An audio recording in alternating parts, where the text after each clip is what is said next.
салом ва ба барномаи мо хуш омадед. ахбори имрӯз душанбе 5 сентябр аз студияи радио Озодӣ аз Прага ман Шаҳлои Гулхоҷа тақдим мекунам. Сархати баъзе аз хабару гузоришҳои муҳим барои имрӯз. дар арафаи таҷлили 25-солагии истиқлоли Тоҷикистон рафту омад дар марз бо Узбекистон маҳдуд шудааст. дар ҳоле ки полковники фирории тоҷик Гулмурод Ҳалимов дар гурӯҳи давлати исломӣ соҳиби мансаб шудааст, Туркия бо кӯмаки ошӯбгарон 90 километри марзаш бо Сурияро аз ин ҷунбиши ифротӣ покорӣ намуд. ва пойтахти Тоҷикистон сокинону меҳмонони Душанберо ба иди Харбуза даъват мекунад. تشکر برای خلق دوشنبه برای این عید خربوز. ва акнун тафсири хабарҳо. гузаргоҳи марзии Тоҷикистону Узбекистон барои равои сокинони ду тарафи марз маҳдуд шудааст. раёсати марзбонии вилояти Суғд мегӯяд, чунин маҳдудият ба хотири мотами миллӣ дар Узбекистон ва 25-солагии истиқлолияти Тоҷикистон рӯи кор омад. ба гуфтаи навбадори ин ниҳод, маҳдудият танҳо ба онҳое дахл дорад, ки барои дидорбинии пайвандон ва ё гирифтани раводити баъзе кишварҳои хориҷӣ қасди сафар мекунанд. аммо маҳдудият дар равои кормандони ниҳодҳои дипломатӣ ва нақлиёти транзитии буркашон истифода намешавад. солҳои қаблӣ низ Тоҷикистон ва Узбекистон дар ростои ҷашни истиқлоли худ ба хотири таъмини амният рафтуомад дар марзи муштаракро маҳдуд мекарданд. Интерпол ва ё полиси байналмилалӣ бо дархости Тоҷикистон ба ҷустуҷӯи Муҳиддин Кабирӣ, раҳбари ҳизби манъшудаи Наҳзати Исломӣ пардохтааст. дар саҳифаи Интерпол ду акси Муҳиддин Кабирӣ бо шарҳи ҳолаш нашр шудааст ва ӯ ба терроризму ташкили иттиҳоди ҷиноӣ айбдор мешавад.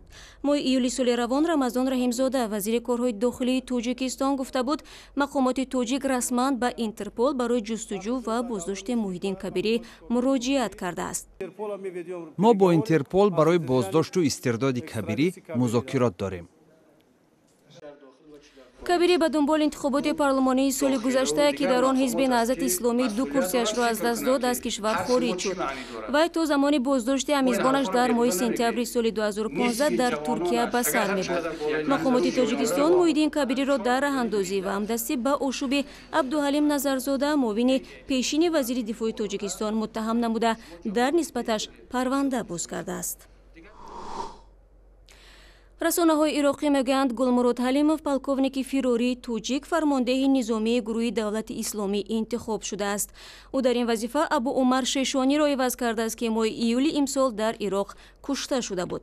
аммо дурустии хабари раҳбари шохаи низомии давлати исломӣ таъин шудани Гулмурод Ҳалимов аз манобеъи дигар имкон надорад. ҳудуди як ҳафта қабл Иёлоти Муттаҳидаи Амрико барои ёфтани маҳалли будубоши Гулмурод Ҳалимов $3 миллион ваъда дода буд. ҳамзамон ошӯбгарони суриягӣ, ки таҳти ливои артиши озоди Сурия меҷанганд, тавонистанд бо кӯмаки Туркия ҷангиёни гурӯҳи давлати исломиро аз ду шаҳр берун кунанд. Тоҳири Сафар гузориш медиҳад.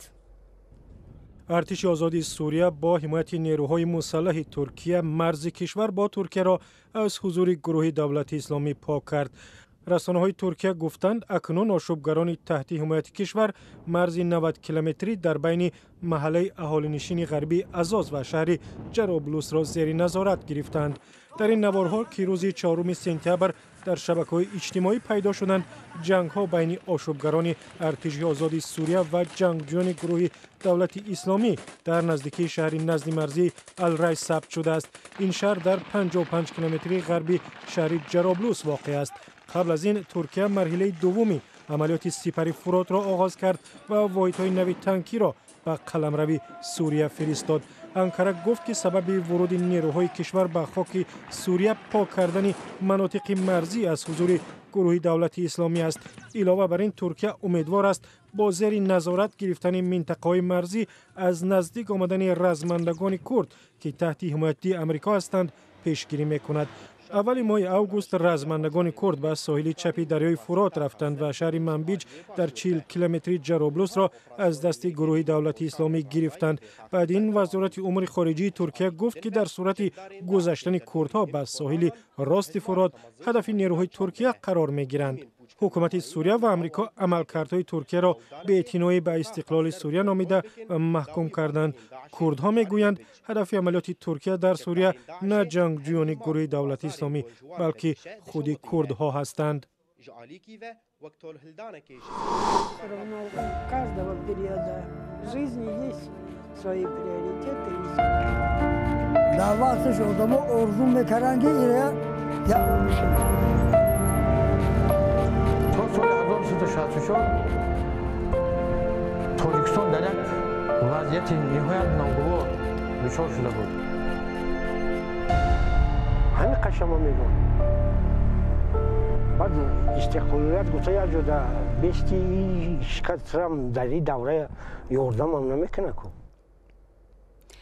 дар ростои 25-умин солгарди истиқлолияти Тоҷикистон Радиои Озодӣ дар лоиҳаи вижа саргузашти ҷолиби чанд нафареро гирдовард, ки намунаи ҳаёт дар даврони мустақилиятро таҷассум мекунад. қаҳрамонҳои навбатии ин лоиҳа ду хоҳарест, ки замони ҷанги шаҳрвандӣ дар ду паҳлӯи дарёи Ому қарор доштанд ва тавассути шеър аз зиндагии ҳамдигар хабардор мешуданд. баъд аз фирорӣ шудани апам, ки бо аҳлу байташ бо ҳама фарзандонаш бо шавҳараш як ҷоя рафта буданд, модарам бениҳоят бисёр гирья мекард. ҳар рӯз ки мо хоки ватанро гӯш мекардем дар радио ки чӣ мегӯянд, кай сулҳ мешавад, кай онҳо бармегарданд, модарам фақат бар ман мегуфт: намехезӣ апата файрод кунӣ? гуфтам майлаш. як рӯз ба худ қарор додам ки рафта ман ҳам дар хонаи радио апаи худро ба ватан даъват мекунам. ин та радио дар пешам гӯш кайстардам ки яке гуфт ки гӯш диҳед ба садои дили мағфират. я дод задам, 7 блок одам дар болом омадам, ки депутат мегуфтанд мунавҷа, ки и чӣ кор кард. ҳушм рафт, уфтодам, ҳиччира надонистам. баъд соати 1 бор барнома такрор мешед, баъд садои дили мағфирата гӯш кардем. вақте мега ки бас аз заҳри ҷудоиё чашидан, бас аз бори ғарибиҳо кашидан, ба ёдат о рӯи модаратро, табассум кардани 3 хоҳаратро, ба дунё доштагӣ давлату додар, ба хонат омаданҳои духтаратро. якта духтарма тӯйка будам, дигар ёшно тӯйка буданд. ҳамёра ки гуфт дигар намедонам ҳичи ман. ҳамин 16 рӯз беёд истодам. на шиёрим, на девнагӣ маълум набуд.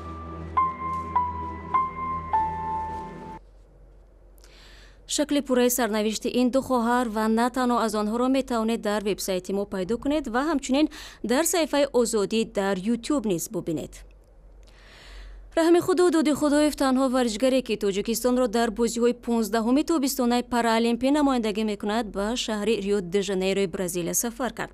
ӯ дар ин сабқат, ки аз 7 то 18 сентябр баргузор мешавад, дар давидан ба масофаҳои 200 ва 400 метр ширкат меварзад. раҳми худо дар суҳбат бо Нарзуллои Латиф ва Шаҳлои Абдулло умедворӣ кард, ки медали олимпиро ба даст меорад. раҳми худо доди худоев танҳо варзишгарест, ки Тоҷикистонро дар бозиҳои 15-уми Паралимпӣ дар шаҳри Рио-де-Жанейрои Бразилия муаррифӣ мекунад. ӯ дар давидан ба масофаҳои 200 ва 400 метр ширкат меварзад. ҳар чизе ки аз ману аз сармураббиям вобаста аст, мо онро карда истодаем, яъне он машқҳое ки барои расидан ба ҳадаф ба мо кӯмак кунад. вале фикр мекунам, ки пеш аз ҳама аз ман вобаста аст, ки чӣ гуна худамро муаррифӣ мекунам. аммо ман зиёд мехоҳам, ки медали тиллоро ба даст оварам, зеро на ҳар кас чунин имконият дорад, ки дар бозиҳои олимпӣ иштирок кунад. раҳми худо доди худоеви 26 сола дар шаҳри Душанбе ба дунё омадааст. дар айёми кӯдакӣ вай ба бемории остеомиелит гирифтор шудааст ва пизишкон натавонистанд, ки устухони дасти чапи ӯро муолиҷа намоянд. бо он ки маълул аст намехоҳад сарбории касе бошад, аз ин рӯ хонаеро дар Душанбе иҷора гирифта мустақилона зиндагӣ дорад. раҳми худо бо мошини тӯҳфакардаи бародараш таксиронӣ мекунад. бинобар ин вақти зиёд барои варзиш надорад, аммо боз ҳам талош мекунад, ки дар бозиҳои Паралимпӣ натиҷаҳои хуб нишон диҳад. раҳми худо доди худоев соли 2015 дар шаҳри Сочи, Русия, зимни як мусобиқоти байналмилалӣ масофаи 400 метрро 4-умин шуда тай кард ва ба ҳаққи ширкат дар бозиҳои Паралимпии Рио-де-Жанейро мушарраф гашт. вале ӯ имкони омодагии ҳамаҷониба ба бозиҳои Паралимпиро надошт. бозиҳои тобистонаи параолимпӣ дар шаҳри рио де жанейрои бразилия аз 7 то 18 сентябр баргузор мешаванд. дар назар аст ки дар ин бозиҳо 4350 варзишгар аз 179 кишвари ҷаҳон барои 528 маҷмӯи медалҳо дар 22 намуди варзиш рақобат хоҳанд кард. маросими ифтитоҳи ботантанаи бозиҳо рӯзи 7 сентябр барпо мегардад. шаҳлои абдулло ва нарзуллоҳи латиф, радиои озодӣ, душанбе. дар душанбе сокинон имкон пайдо карданд ки навъҳои зиёди харбузаро бо нархҳои нисбатан арзон харидорӣ кунанд. ҷашни харбуза ки қаблан дар марказҳои вилоятҳову навоҳии кишвар доир мешуд, 2 сол инҷониб ба пойтахти Тоҷикистон кӯчидааст. ҳамкорам Фарзон Муҳаммадӣ рафои пур аз харбузаи бозорро ба навор гирифт. дар душанбе намоиш ва фурӯши харбуза шурӯъ шуд ва он тӯли 7 рӯз идома хоҳад кард. масъулон мегӯянд ин харбузаҳо аз вилоятҳои Суғду Хатлон ва навоҳии тобеи марказ оварда шуда, нархи он нисбат ба бозорҳои пойтахт 30% арзонтар аст. дар ин намоишгоҳ бештар аз 20 навъи харбузаҳо ба назар мерасиданд ки оби набот, кӯкча, сурхдила ва қазоқӣ аз навъи маъмултарини онҳо буданд. иди харбуза зиёда аз 80 тонна харбуза пешкаш намудем ва дар инҷо мо дар ноҳияи Конибодом, танҳо ноҳияи Конибодом 17 намуд харбуза ва аз харбуза мешудагӣ он маводҳои ғизоие ки ҳаст пешкаш намуданд, аз тухмаш сар карда то ҳамон мураббоҳое ки харбузагин ҳаст. дар ин ид ҳамзамон иштирокчону деҳқонон аз шаҳру навоҳии мухталиф якчанд навъи шарбату ширинӣ, хӯришҳо ва гулкориҳои аз харбуза омодашударо ба маърази сокинону меҳмонон гузошта буданд. баргузории бозиҳо бо шарти зудтар хӯрдани харбуза аз махсусияти ин намоишгоҳ буд ва ҳар нафаре ки пешдаст мешуд соҳиби харбуза мегардид. ин харбузҳо бо масси бисёр من خیلی خوشنود تشکر برای خلق دوشنبه برای این ایدی خربوز. تشکر. ایدی خربوزه در تاجیکستان هرچند روزی دقیقی برگزاری ندارد ولی هر سال در عرفه جشن‌های بزرگ دایر می‌گردد و با نمایش نوع‌های زیاد در منطقه نظیر ندارد.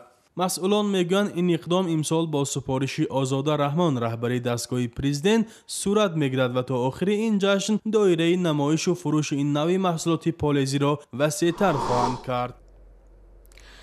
وزارت کارهای داخلی تاجیکستان به تحقیق قضیه قتل خسور و خوشدامنی فرقت سعید سراینده سرشناس و رهبر انسامبل هنری شش مقام آغاز کرد.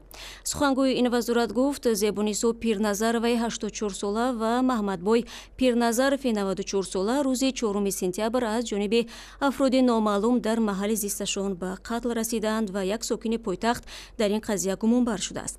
خود فرقت سعید در مورد سبب‌های احتمالی این کشتار گفت دلیل آنکه اشیاء خانه تگرو شده است احتمال دارد قاتلان در منزل مسافران پول یا یگان اشیاء گرانبها را جستجو کردند.